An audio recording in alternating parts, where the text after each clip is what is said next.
Hi, my name is David Siegel. In this 30-minute video, I will present the Future Proof Token Standard for Equity by DASA, the Digital Asset Standards Association. At DASA, our mission is to create, maintain, and promote standards for tokens that will work worldwide and with any current or future technology. We want to build the rails that the future financial markets will run on. We're committed to enhancing industry cooperation, and we fundamentally believe that infrastructure should be open source. Our first three projects are a token namespace registry, an international standard for equity tokens, and a rules matrix. But first, I'd like to explain what is tokenization. Many of us are familiar with the public keys of Ethereum and Bitcoin. This is a 256-bit, not really a random number, but a number that can't be guessed. And tokenization is providing a key like that that can be looked up in a list. And so if you imagine a hotel key or a key fob that lets you into a building, that's a large, seemingly random number. And it has to have a list that runs behind the scenes that it matches with in a database, so that when that database sees that random number, it will then, give you access to the room at that point, or start your car or whatever. An airline boarding pass is something similar, and you don't want to serialize them. You want them to be chosen at random. Because if you serialize them, then of course if someone could break one, then they could just walk down the hallway opening doors in a hotel. That would be bad. So we always have a large list to check against that will give us the access or grant us the benefit of ownership. And of course this requires a legal binding of the legal system in that country from the token to its rights. So the token requires a legal framework that enforces what it's supposed to be for. Now the first project is the Namespace Registry. And this is for all tokens, not just security tokens. And it's sort of like a DNS system for token names, because token names right now go by some long gobbledygook number that no one knows exactly, or a little call symbol, 3 letters or 4 letters or so, that can be duplicated. In the world of tokens, you could create your own token called ETH right now and go out and try to sell your Ether tokens to whoever will buy them. And there's no protection for names, and there's no prevention of duplicates. And in stocks and financial instruments like the QSIP number or the call or the listing names, these are just very specific to certain exchanges and countries. They don't generalize, and to buy Apple stock from Tokyo to New York, you'll have to go through an intermediary who then buys the right stock. You can't see it really listed on the Tokyo Exchange. It's kind of an illusion because there's so many intermediaries, and the names are not worldwide. So here we have a semantic name for a token. This would be any token, and you'd buy it for, let's say, you'd rent it for about $1 a year, and this would be what we call your semantic name, your unambiguous name. It's unique to that token, and it could be like a pointer, like a domain name is now, which points to your website. Well, this would be a pointer that points to the resource, usually a smart contract, that affects that token, whatever the code for the token. And if you wanted, you could make it changeable so that you could point to something else, or if you wanted, you could fix it so that it can't point to something else. But it's important to have a namespace that gives unique names to tokens so they can't be duplicated, and one token can't go by 2 names, and 2 tokens can't go by one name. And there would be a short name, so this you could imagine a common name that would be, you would rent it for something like, say, $2 a year, and that would just be a short more human-friendly version of the longer name. And both of those would just resolve to the smart contract where the token lives. And this is a service. You'd pay a little bit of gas to run this service, just like the DNS, more or less. It's up all the time, and it's a centralized service that we will run at DASA, and it will be worldwide for all token names. The second project is an equity trading and settlement chain. It's not really a blockchain, but it's a shared ledger, and it's in 2 layers. So this overview shows that first we'll have a quantum proof cap table that we will design and build, and that is for settling, similar to what we have with Euroclear and the DTCC today. And then on top of that, you could have any number of blockchains or other systems, could even be legacy systems, that can trade those tokens and could trade at very high speeds, could include financial engineering, wrappers, options, and derivatives, and so forth. And then when you want to, you can settle to the cap table, and I'll show that in a minute. Would also enable P2P trading as long as it's legally allowed, depends on the country. So we spent a lot of time. In fact, I want to mention that DASA is, we've got about 100 people in our Slack at DASA. We haven't formed a legal entity yet. We're just a bunch of volunteers building these specifications in this system. And we had a workshop last December in Brussels where we spent a lot of time on ownership. And we realized that ownership has to be several levels deep, and 100% of the stock has to be accounted for at all times. So we could have individual ownership, and we could have pooled ownership. We could also have what are called omnibus accounts or segregated accounts. All of this mirrors the way we own stock today. And in fact, the legal owner is what we call the first level owner. So if your broker has your stock for you, then the broker is the legal owner, and you would be the beneficial owner.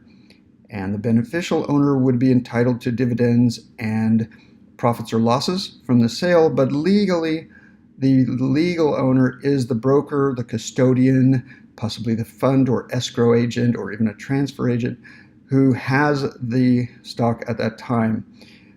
And if they're keeping it for you, then they are the legal owner and you are the beneficial owner. So we've designed it for multiple levels of intermediaries, as is custom in the world of private and public equities.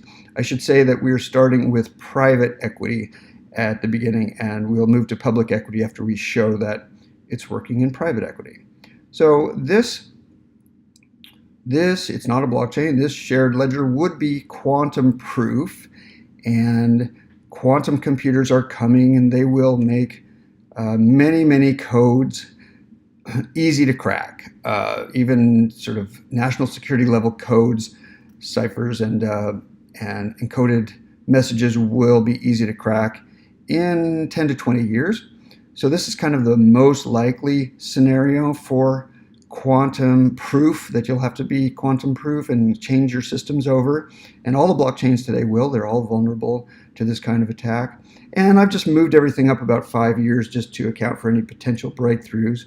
Of course, the first uses of quantum computers, if there are any bad actors using them, they will be looking at national security, state secrets, and very high value targets. This would be at the state level. But by somewhere in the 2030s, these machines will be affordable, and any bad actor will be able to afford one. Starting at the high end, but eventually by 2040 or so, they should be fairly affordable. So it makes sense that if you want to buy a share of stock in our system, that you could just freeze it, you could put it in cold storage and forget about it for 100 years and not have to worry about it being cracked by future technology. So we want to make it future-proof from the beginning. Now, how does that work? Well, this is the typical Ethereum addresses. Here's a NEM address. These are 256-bit numbers.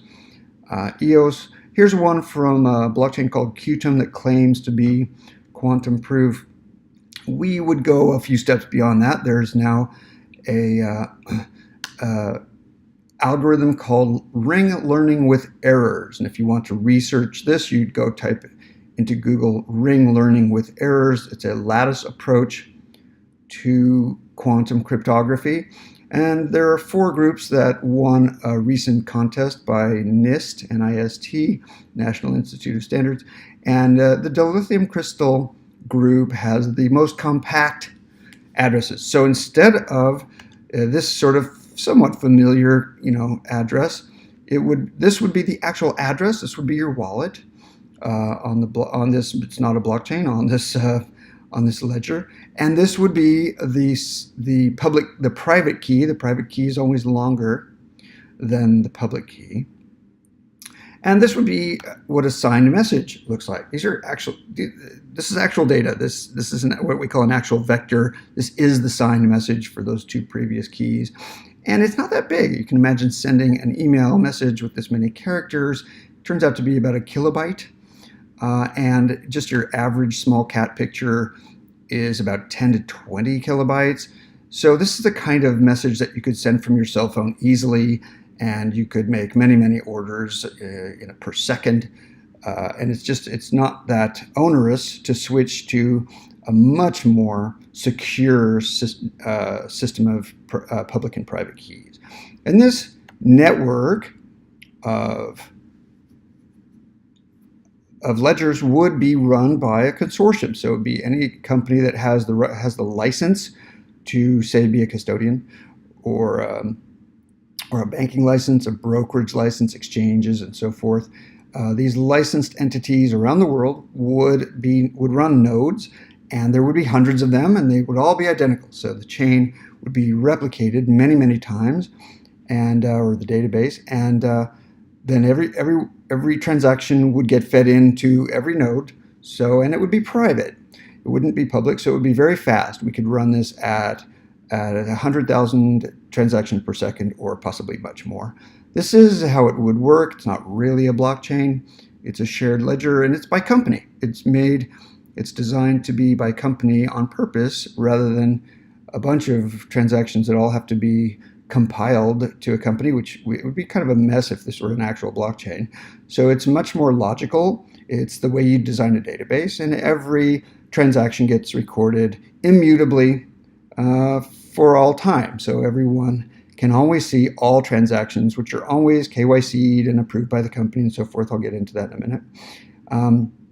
That way, every company's cap table is always up to date, and every node records all settlements of all companies. It doesn't have to record the trades. The trades could happen at high speed or for long periods of time on some other exchange, on a Ethereum blockchain, on a legacy system, on EOS or NEM or Stellar. It could happen on any other future system that hasn't been invented yet. But when people want to settle, then the settlement would take place here. It's pretty similar to the DTCC. It just happens in milliseconds, and it's very affordable. It costs a penny or so to make that settlement. So here are some use cases of how this would work. You would get your initial stock, say, and you'd hold the private key in your wallet, and you would legally own the stock if you were the direct holder. And then, of course, if you take that offline, say put it on a USB stick or into some piece of hardware that's not on the internet, then it would be in cold storage. And that's all normal, the way we use blockchains today, just with different sets of addresses and keys. And all trading would be multisig, so that here's a use case where we're doing trading on, say the Ethereum blockchain. The seller and buyer, once they agree on a price, they send the signed orders in to transfer the stock, and then the rules matrix has to allow it. The rules matrix knows the seller and knows the buyer and knows all the rules for every state in every country, and says whether that's allowed. And if it is, then it puts in a yes. And then the company also has to approve it, so the company is a party to every trade. And this is true whether this is for one of these trading chains or for settlement as well. So if the buyer receives it and the buyer wants to settle, then it's a 3-way multisig. and the buyer just writes it to the cap table, again paying about a penny or so in fees. We may have a native token for this system, but it wouldn't be the kind of utility token people sell in an ICO. It would just be a fixed price unit of payment in the system that represents a penny or something, so that we could just use that token across all countries, and we wouldn't have to settle and pay our little fees in many different currencies. Now, there could be P2P trades as well, so that the same multisig applies, but you own your own assets, and there are no intermediaries. That is up to the regulations in each country. And for private equity, many times we can actually own our own. In some countries, we can be the owner of our own securities. And this is interesting. This quantum-proof cap table that I've been describing can trade directly at fairly high speed. So we won't need the Ethereum layer if we don't want to. That's just more of a scaling layer. That's called layer 2 for scaling. But the quantum-proof cap table should run at least 100,000 cycles or settlements per second, and could potentially go into the millions per second. That's not that difficult because it's a private blockchain run just by a couple of hundred companies around the world. We have very high performance from the beginning, and the settlement is the trade in this case. If you don't want to use, say, an Ethereum or a Cardano or an EOS token, and that's fine. So it's quite flexible, and this two-tier system provides solid proof of ownership. It would be open source. It would be owned and operated by the licensed companies in the industry. The company always has the final say and can make changes to the official record, so that if you have your private key stolen, or your stock tokens are stolen, or if you lose them and you can't find your private key, something happens, you can just make an appeal to the company, and the company can freeze tokens and issue new ones. The company can also have stock splits and make new issuances for more fundraisers. And so it's all very much compatible with legacy systems.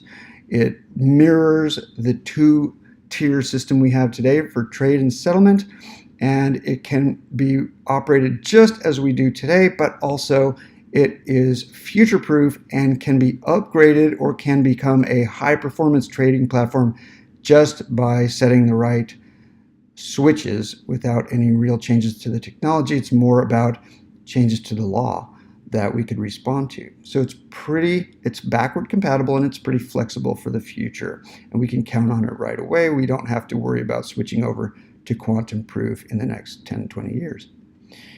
There are a few related efforts. All of these things that I'm aware of are on the Ethereum blockchain.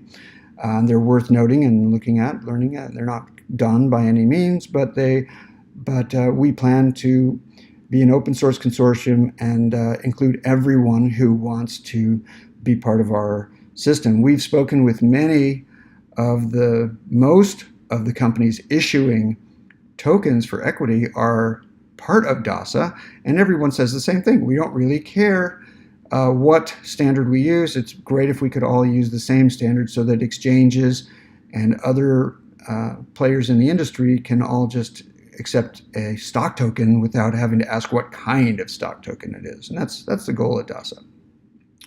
So that's our equity token standard, and this is a quick summary of our rules matrix, which will be multi-jurisdictional worldwide, and it will be for private equity. Public equity would be later, but we would start with private equity, and it would just take all the inputs from the previous two projects, the Namespace Registry and the cap table, and it would apply the rules, whether you're an accredited investor and what you can trade with whom, and it enforces the normal KYC requirements, which we're not going to really reinvent. Should be able to use most KYC formats. Will allow for international transfers, which we don't do much in private equity today. So we'll get more liquidity among in private markets by allowing more market participants, and companies can make those adjustments that I spoke about earlier. So it's a needed piece of infrastructure, and we plan to build it compatible with the two systems that I mentioned before. Verified Token Framework is an effort by a group of people, and they're working on something similar, but just for Ethereum and for one kind of Ethereum token at the moment. So this is our stack of DASA services. We'll run the namespace registry I mentioned, and then there will be reference token standards like an ERC, Ether, Ethereum-based standard. There would be one for other blockchains or other systems. Then the cap table for settlement that I mentioned, and also could be used for trading eventually. The rules matrix makes sure that rules are always up to date and and any given trade is allowed. KYC we don't plan to reinvent. KYC is something we want to just adopt the best practices, and whatever emerges in the form of digital KYC we want to support. Then there'll be a layer of 3 more tools that we want to, or services that we want to provide, and we hope to partner with private companies and other groups to do this. The first one is reporting, so we want to have strong transparency for private companies, and eventually that would hook up into Edgar and other reporting databases so people can see in their dashboards what's going on with companies. And that could also, by the way, automatically send out dividends. Dividends would be a separate token. You don't want to receive dividends into your ownership token. The ownership token is for owners. It also may be where your custodian or your broker has, and that's not where you want to send money. Dividends would be paid in whatever currency you like, so it might be dollars or euros or any whatever you normally use, and those would be paid from the company directly to that wallet. And so we also want to have communication and voting. Again, that should be separate. You should not have to get your private keys out of cold storage to verify and prove that you own stock just to receive a dividend or cast a vote. So these should be separate systems, and through KYC and other information that companies have, you should be able to cast votes. There could be voting tokens, but they'd be separate from the ownership tokens. And right now, this is such a big improvement over the way we communicate today. Most companies have no way to communicate with shareholders.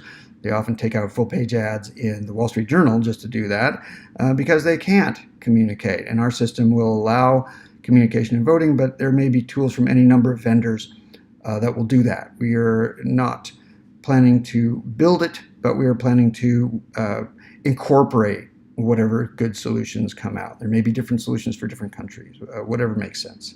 And then all of that is based on an international legal framework that we've done quite a bit of legal work for, and there are many lawyers already participating in DASA who've put in many long hours, and that's really important. We are working to ensure that this will work in Malta, in South Africa, in Canada, United States, all of Europe, and all of Asia. So there's really a lot of work to do to make all of these things internationally compatible. Why are we doing this? Well, we really want to encourage the industry to be more flat, fewer layers of intermediaries, much more efficient. That is what we call the stock certificate of the 21st century. Should be something that is much more efficient and gives us many advantages, the main one of which is liquidity. And if we're going to have better liquidity in markets, and most capital markets really have generally poor liquidity, even for many public stocks, even in the peak of the trading day on the East Coast or in Europe, you find actually remarkably low liquidity. And by matching buyers and sellers through common formats and markets and exchanges, we think we can dramatically increase the liquidity of financial instruments worldwide, and that will help us unlock the potential for many asset classes that are currently quite illiquid, and private equity is just the beginning of that. And finally, we want to provide access to people who, for various reasons, are more or less shut out of capital markets today. It is expensive and difficult to get these accounts, to set up accounts, to get banked, and to get all this machinery necessary to participate in today's investing economy. And we want to make that a lot easier and a lot more affordable for about 2 billion people who today are not participating. And that would change a lot of lives in a lot of places and give people more financial security and more financial independence. So these are all good reasons to overhaul capital markets and create new rails for these large markets. The private equity market is, I actually don't know the figure, it's probably in the low trillions of dollars of market cap. The public equity markets are around $70 trillion. So we're starting with private equity, but then we hope to, with that experience, to show the larger public markets that we'll evolve and we'll be ready for the main show for public equity. We hope to then go on at DASA to formulate standards and services, real-time services for trading real estate in real time in a much more streamlined way and without lots of paperwork and intermediaries. The same with bonds.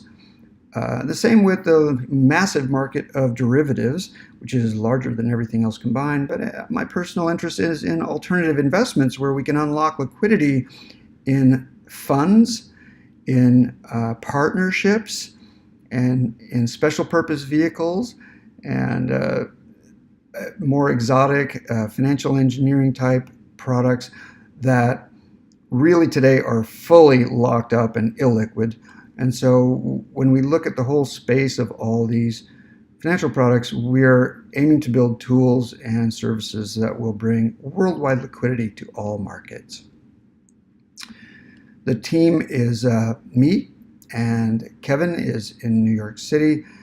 Sonia is in London, and Jonas would be the first full-time employee of DASA. He would be like the project manager, CIO. He's also a lawyer. He's actually designed token systems for equity already and voting systems. He's the right guy for the job, and he's very excited about joining us. All we have to do is raise our money and get it going. And so just my quick pitch for how we're going to fund DASA. We're going to collect a first round of $2.5 to $3 million for the Namespace Registry, cap table and rules matrix, proof of concepts, pilots, and then minimum viable products. I think we can get there with a first round of $2.5 to $3 million. We really want the DASA members to be all those companies and licensed entities that will run the chain, and so they'll help us fund it and they'll help us deploy it and run trials and build it out and roll it out to the world, so that we're not just looking for financial interests here, we're looking for members to help fund this. In fact, and then we'll have a second round toward the end of the year to continue to evolve the system and to do a big rollout and lots of information and advocacy promotion to get everyone to adopt it. So I'm asking for you to join us. I'm asking if you are a member of the financial markets today, if you have a licensed entity of some kind in some country, you should be joining DASA. We don't really have an organization yet, but we will. It might be based in London or possibly the United States. We haven't decided. If you want to help us with that, please do. This is a volunteer organization, and we can always use expertise. For forming and running a nonprofit would be great. And we're looking for funding. Now, the best way to fund this project is to raise $2.5 to $3 million from our charter members, from the companies that will be behind this technology.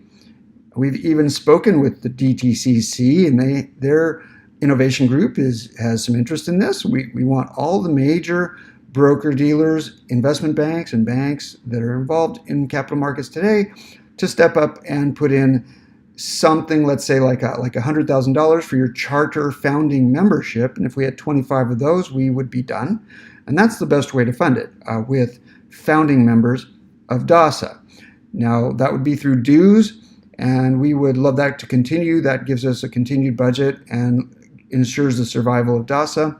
The other way, of course, it could be a loan. Again, it would be we'd hope from the right industry people. And we could also take lower level membership dues from other people besides the charter members, so that we have a functioning nonprofit and we have income and we can pay great people to work there. We're looking for people with experience developing standards. For instance, anybody with ANSI or ISO experience would be very welcome, particularly ICANN and the DNS system. We're looking for people to advise us about the pros and cons of what they've done and what we need to do for the namespace registry. And we're looking for suggestions for outsourced development groups. We don't want to have full-time programmers on staff. We just want to have a lean staff and build what we need when we need it. We encourage you to come to our website where you can learn more about the project. You should be able to see this video and send people there. And there's contact information so that when you contact us, we can invite you to our Slack group, put you on our mailing list, and ask you to help us. If you're willing to help us raise money or staff up or form the entity, whatever you can do, please, you'll find contact information at the website, and we encourage you to be proactive and jump in and be part of DASA. I want to thank the many people who've contributed to this project. It's hundreds of people. Well, it's about 100 people overall. It's a couple of dozen people who came to, I think we were 18 maybe or 20 in Brussels in December, and a lot of the legwork has been done on the legal side thanks to the hard work of many people who volunteered their time, and probably a good dozen or so just spending a lot of time in the documents, in the details, hashing things out. My thanks to Kevin and Sonia for all their hard work, and we hope that you will want to join us at DASA and set the capital markets free. Help us create the rails and the infrastructure for the 21st century. Thank you.